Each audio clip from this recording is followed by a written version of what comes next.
10 eufolio pamoka. Gyvenimo aprašymo kūrimas ir talpinimas eufolio pamokoje. Spaudžiam turinys.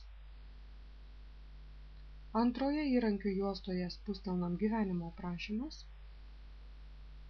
Na ir štai čia galite rašyti ir kurti savo gyvenimo aprašymą. Kodėl tai patogu? Turbūt reikėtų paminėti dvi priežastis. Pirmoji, jūs galite visą laiką dalintis informaciją su darbdaviu tiesiogiai, nebekurdami papildomų dokumentų.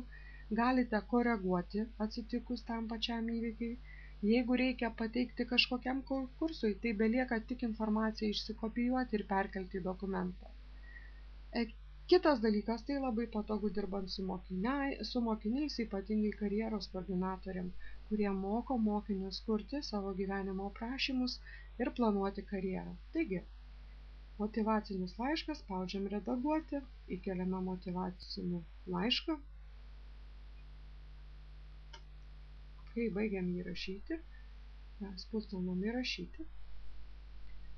Taip pat įkeliam gimimo datą, galime įrašyti gimimo vietą, pilietybę,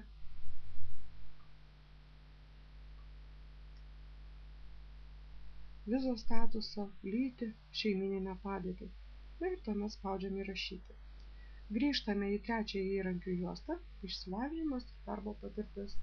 Vėlgi talpiname po vieną įrašą, pasikeitus galima jį tiesiog redaguoti, norėdami įtraukti, spustelnam įtraukti, supildom informaciją ir apačioje spaudžiame įrašyti. Darbo patirtis. Lygiai taip pat galite surašyti savo darbuotojas, visas darbovietės iš eilės. Toliau pasiekimai. Čia galima registruoti metų bėgyje visus savo pažymėjimus, akreditacijas ir apdovanojimus, talpinti knygų ir leidinių pavadinimus, kuriuos išleidote, žymėti savo narystę, kam priklausote. Tikslai. Vėlgi, tai patogu, kaip jau minėjau, planuojant karjerą ir mokiniam ir mokytojam.